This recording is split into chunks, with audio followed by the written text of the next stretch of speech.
is the baby in the womb. It's a human, but it's Therefore, they should have human rights. No.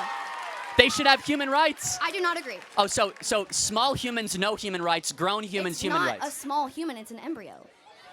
You just said it was a human species. It's not a living human child. Wait, it's not a what? It's not a child. But it's not a living child. It has a heartbeat. It has brain waves. That does not make it a child. But tell me when it becomes a child then. I already told you, when it is born. This is another interesting and intriguing debate between Charlie Kirk, which went down the other way, and it's an interesting one which you really need to watch and stay put to the very end. Welcome guys to the channel. If you're missing me for the first time, my name is Daniel and you're welcome to the channel. For all our returning subscribers, thank you for always coming back to check on what we have to offer on the channel. I don't take a lot for granted. So without further ado, let's watch this video to the very end. It's all right if you have an opinion. I'm saying it's not all right if you don't understand how the female reproductive system works. Let's pop quiz. When does heartbeats begin for babies in utero? Have you ever eaten an egg before? That's yes or no. Have you ever eaten an egg before?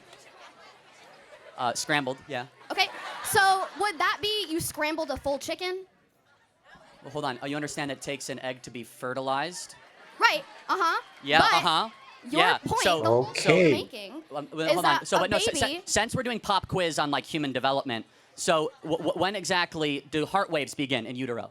You know that, but you don't know the 4 Hold on, seconds. no. Tell me when heartbeat. I don't know. Okay, you don't know. No. So wait, hold on. So you're trying to say I know more about the woman reproductive system than you do? I am a woman, so yes. Yes. Okay. Well, but the point being is we could both go back and forth of like independent trivial facts when it comes to the woman's reproductive system. But here's something we all know because God wrote this on the human heart of every individual, as it says in the book of Romans. We know deep down it's wrong to murder a baby. You're not murdering a baby. It's not a baby. Okay, well let's play this out. What is it then? It is an embryo, which is not a baby. Well, okay, so it's a fertilized embryo. Correct, which is not a baby. So at what point does it become a baby? When it is born. Oh. I agree. Exactly. I don't agree with abortions up to full-term abortions. Well, hold on, but you said it becomes a baby when it's born. Yes. Then why would you have abortion limits before it's born? I thought it's just an embryo. So embryo rights? No, the embryo rights aren't a thing. But then where would you draw a line for abortion then, and why, and under what moral standard? There are medical reasons. No, that's not the question. That's not the question. You just asked me why would I not have an abortion full-term for medical reasons.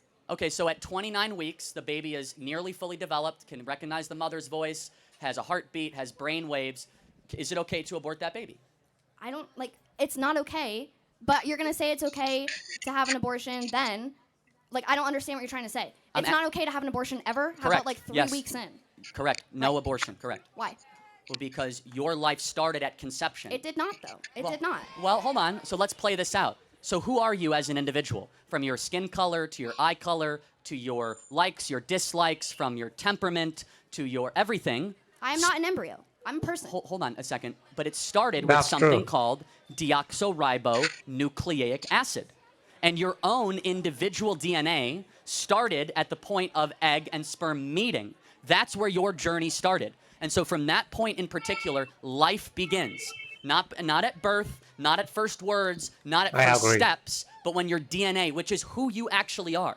You are your DNA. Every one of your DNA cells is coded XX or XY. It's coded with all of your unique characteristics and attributes that we believe God individually curated for the rest of your life. That doesn't happen at 8 weeks or 10 weeks. It happens at conception. What happens if you need a medical abortion? If the mother will die if she does not get an abortion, what's your stance on that? The only place where medical abortion is necessary is before 20 weeks, which is incredibly rare. What if she will die? What if the mother will die? Hold on a second. So let's take, for example, this is a very important question.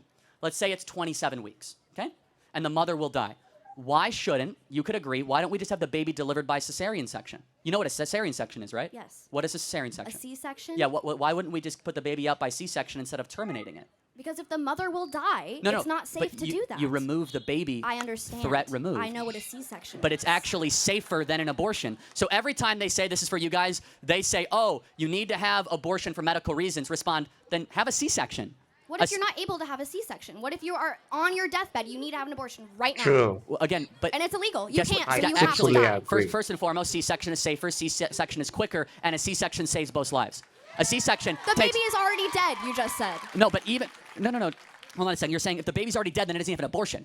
right, then you're talking about a removal of a carcass, which is a completely different medical operation. So you're saying that's okay if you're having. If you're wait, hold on. If you're removing a carcass of a baby, that is not an abortion, by definition. It's the same process. No, it's completely different. During an abortion, they actually inject the spinal fluid with cyanide poisoning as the baby squirms and tries to find its mother, and it is gasping for air of life. Have you ever watched an abortion? It is one of the.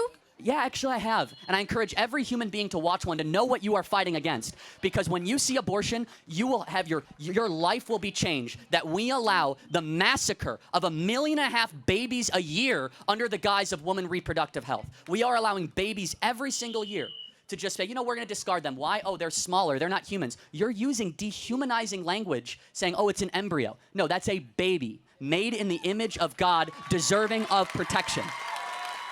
What do you do with those children once they're born into a bad household? So now we've transitioned to, like, what do you do with the kids? Right. Glad we're past the other part of the argument, okay? What do you do with them? You know there's twice as many people on the adoption waiting list than there are abortions every single year?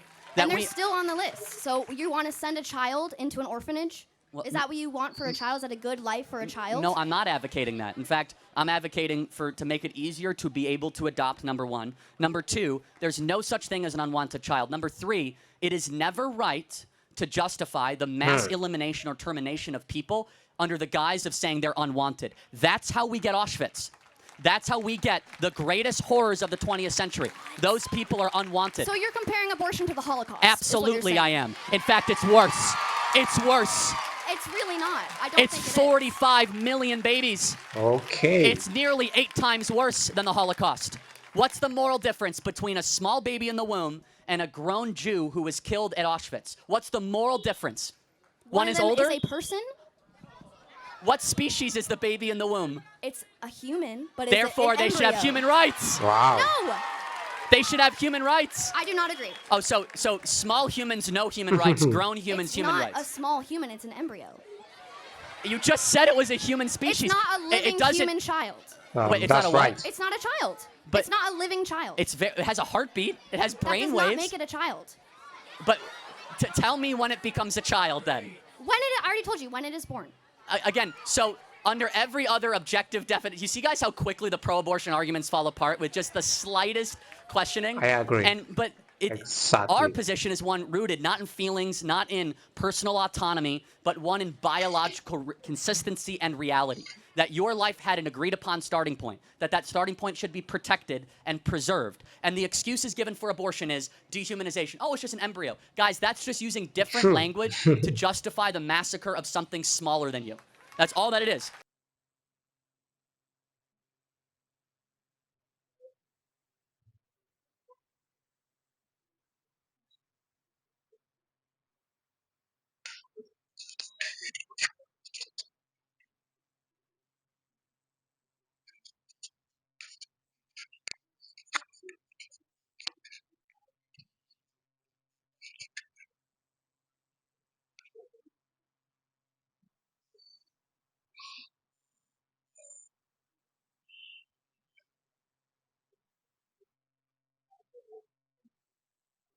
That's true. Love this one so well. Like, I am actually carried away with this particular debate. The angle which it came from, it's a lovely one. And I think this is one of the debates I love so much, especially when Charlie Kirk debates liberals, college students, and it's something that I love listening to because I get to learn a lot from Charlie and also the college students. The facts remain the same because Charlie Craig actually wants the notion to be correct relating to this perspective he is always shooting at. And for the part of the college students, they won't admit the fact, especially for this debate. I'm wondering what this particular um, students will be saying, and to the so the open mic. Imagine that, and Charlie Creek went up and gave his own perspective of view to change the notion of what they have been harboring, because based on what you have been harboring, that's what you build upon. And Charlie Creek He's someone that's versatile in wealth of knowledge, is gifted, is talented, he has wisdom, even if people don't actually admit the fact that he is. And they always say he dropped out of school. Yes, he dropped out of school, but he still have the he came out well to outsmart people that are in school. Exactly. So that's how we put it, because this particular debate in line with what we have today, it's so well. And the fact to remain that Charlie Kirk dealt with the topic so well. I don't know what you have to say relating to this one. It might not sit well with you, which I definitely know, and I am expecting your comments down below. Also, you should make sure you like this video, give this video a thumbs up. It helps the algorithm to push the video to people out there. Okay, I appreciate every one of you for your comments, your likes, and also for subscribing. I appreciate every one of you. So guys, you can also support the channel by either super chat, super thanks, or you join my membership where you get exclusive perks from me. And also, I would love to encourage you guys to please make sure you watch the video to the very end to understand what this debate is all about, and not to watch 18 or two then you skip. The more you watch and digest, the more you are one step ahead of how you were yesterday. Okay, so that is just basically what I have to say relating to this one. So I don't know you. I know you have your own contribution. Please drop them down in the comment section. I'll be expecting those comments in the comment section. Thank you guys for watching to this very moment. I don't take a lot for granted. See you in the next one. Do it to stay put, stay safe, and stay subscribed. From me to you, it's a bye for now.